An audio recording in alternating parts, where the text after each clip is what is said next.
Hey guys, welcome to my channel करंत्री velocity. बाकी डो मांगा के पिछले पार्ट में हमने देखा था डोपो ओरोची की फाइट मुसाशी मियामोटो से होते हुए, जिसमें डोपो ओरोची बहुत बुरी तरह से हार गए थे। लेकिन इस पार्ट में हम देखेंगे रेत्सु कायो को, जो कि अमेरिका से बॉक्सिंग में नाम कमाने के बाद जापान में वापस आ चुका है, क्योंकि रेत्सु को पता है कि जापान में एक ऐसा बंदा है जिसके अगेंस्ट वो अपने फुल पोटेंशियल को यूज कर सकता है। खैर, पिछले पार्ट में जब मुसाशी मियामोटो डोपो ओरोची से जीत गए थे, तब मियामोटो एक बात कहना तो भूल ही गए थे कि वीडियो पसंद आए तो लाइक कर देना और मूड बन जाए तो चैनल को सब्सक्राइब तो कर ही देना। बाकी डो मांगा का पार्ट 16 शुरू होता है। हम पहुंचते हैं जापान के नरीटा एयरपोर्ट पर, जहां अमेरिका से बॉक्सिंग चैंपियनशिप जीतने के बाद रेत्सु कायो जापान में पहुंच चुका है। हम देखते हैं एयरपोर्ट पर रेत्सु कायो का इंटरव्यू चल रहा होता है और मीडिया वालों की भीड़ भी लगी होती है।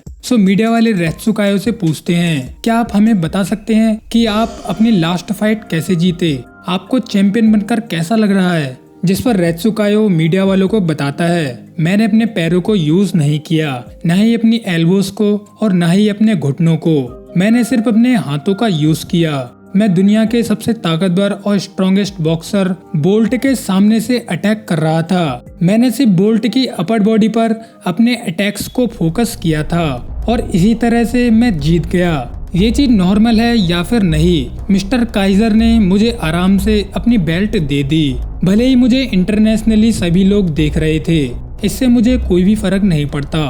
बॉक्सिंग जैसा स्पोर्ट्स मेरे लिए बिल्कुल भी अच्छा नहीं है। बॉक्सिंग में बहुत सारी चीजें मिसिंग होती हैं, लेकिन हम बात करें चाइनीज मार्शल आर्ट्स की, तो उसमें हम अपने पूरे शरीर को यूज कर सकते हैं और इसी वजह से कung fu बॉक्सिंग को आराम से हरा सकता है। और मेरा करियर एज बॉक्सर यहीं पर खत्म होता है। जिसके बाद रेत्सु कायो इंटरव्यू से उठकर यहाँ से जाने लगता है। जिस बीच मीडिया वाले रेत्सु कायो से कहते हैं, रेत्सु कायो, क्या आपने फाइट करना छोड़ दिया है और आप अब आगे क्या करोगे? जिस पर रेत्सु कायो सभी को बताता है, मेरी बात ध्यान से सुनो, मैंने फाइट करना नहीं छोड़ा, मैंने सिर्फ बॉक्सिंग को छोड़ा है। हाथ, पैर, मुक्का, चाकू, नंचक, भाले और तलवार, एक ऐसा इंसान जापान में है जिसके अगेंस्ट मैं ये सभी चीजें यूज कर सकता हूँ। इसके बाद हम देखते हैं रेत्सु कायो शिनशिनकाई डोजो में पहुंच जाता है, जहाँ पर कात्सुमी ओरोची रेत्सु कायो को बताता है कि डोपो ओरोची बहुत बुरी तरह से मुसाशी मियामोटो से हार चुके हैं। जिस पर रेत्सु कायो हैरान होते हुए कहता है, क्या डोपो ओरोची तो बहुत ज्यादा ताकतवर हैं, उनके जैसे मार्शल आर्ट्स और कराटे कोई भी यूज नहीं कर सकता। जिसे सुनकर यहाँ पर कात्सुमी ओरोची कहता है, भले ही मेरे फादर काफी ज्यादा स्ट्रॉन्ग है, लेकिन मैं कोई एक्सक्यूज नहीं देना चाहता। वो हार चुके हैं और वो कोई नॉर्मल सी हार नहीं थी। अगर मेरा सामना उस आदमी से होता है तो वो कोई सिंपल सा बदला नहीं होगा। मुसाशी मियामोटो एक ऐसे आदमी हैं जिसके सामने हम किसी भी तरह की टेक्निक को यूज कर सकते हैं। मिस्टर रेत्सु, तुम्हारा कung fu और हमारे कराटे शुरू से ही किसी भी चीज को अडॉप्ट करने के लिए बने हैं। हम लोग किसी भी सिचुएशन को अडॉप्ट कर सकते हैं और हमारी टेक्निक का मतलब ही असली लड़ाई से होता है। हम किसी भी तरह का एक्सक्यूज नहीं दे सकते। यहाँ पर रेत्सु कायो कात्सुमी ओरोची से कहता है, मैंने उस आदमी को YouTube पर देखा था। उस आदमी को 5 पुलिस वालों ने घेर रखा था, लेकिन उसने एक एक करके उन सभी लोगों को टेक डाउन कर दिया।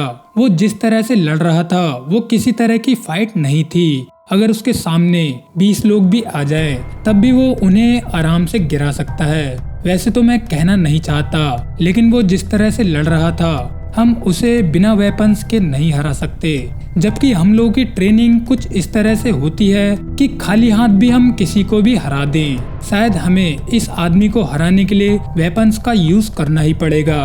वहीं दूसरी ओर हम देखते हैं मुसाशी मियामोटो को, जो कि एक लाइटर को देखकर कहते हैं, वाह, ये चीज कितनी अमेजिंग है। जिसके बाद हम देखते हैं कि मुसाशी मियामोटो यहाँ पर कुछ पत्तों से आग जला लेते हैं। वो एक कटोरी में चारकोल और थोड़ा सा हॉर्स ऑयल मिला के एक मिश्रण सा बना लेते हैं।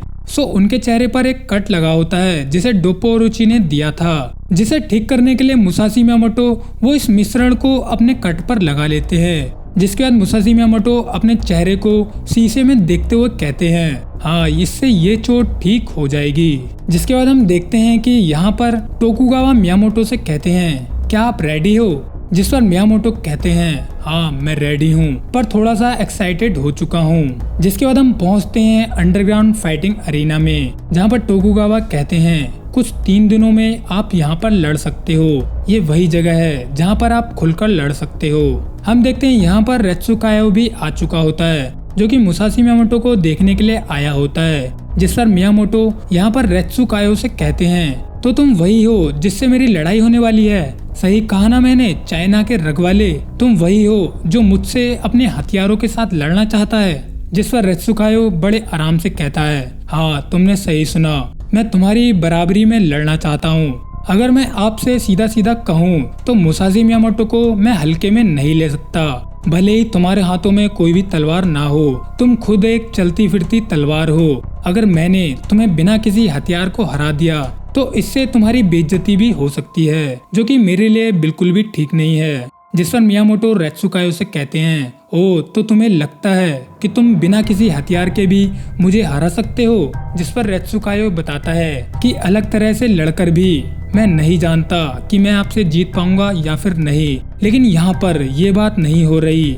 अगर मुझसे मुसाशी मियामोटो से सच में जीतना है तो इसके लिए आपके हाथों में तलवार होना जरूरी है। आपके पास तलवार होते हुए अगर मैंने आपको हरा दिया तभी मैं इसे अपनी असली जीत मानूंगा। रेत्सुकायो की ये बात सुनते ही मुसाशी मियामोटो उसकी ओर बढ़ते हुए कहते हैं तो तुम वो आदमी हो जो एक बहुत बड़े देश से आता है। यहाँ पर रेत्सुकायो मियामोटो को देखकर समझ जाता है कि मियामोटो यहाँ पर पूरे लड़ने के मूड में है, इसीलिए रेत्सुकायो मियामोटो पर एक जबरदस्त किक से हमला करता है। लेकिन होता यह है मियामोटो उसके नकली पैर को पकड़ लेते हैं।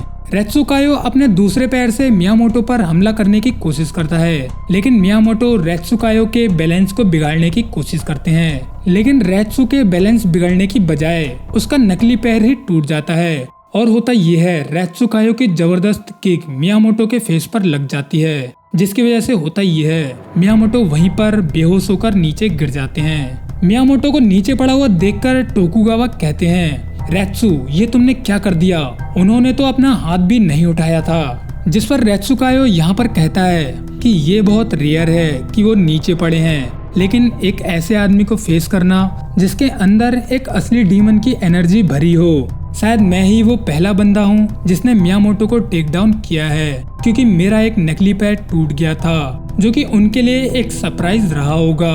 खैर मिस्टर टोकुगावा, मैं आपसे 3 दिन के बाद मिलूंगा एक असली लड़ाई में। इसके बाद हम देखते हैं कि रेत्सुकायो यहाँ से चला जाता है। खैर हम नीचे पड़े हुए मियामोटो को देखते हैं जिन्हें होश आ चुका होता है, और उनके चेहरे पर हम एक अजीब सी स्माइल को भी देखते हैं। सो मियामोटो अपने मन में कहते हैं ये आदमी एक ग्रेट कॉन्टिनेंट से आता है, बहुत ज्यादा चार्मिंग और बहादुर है।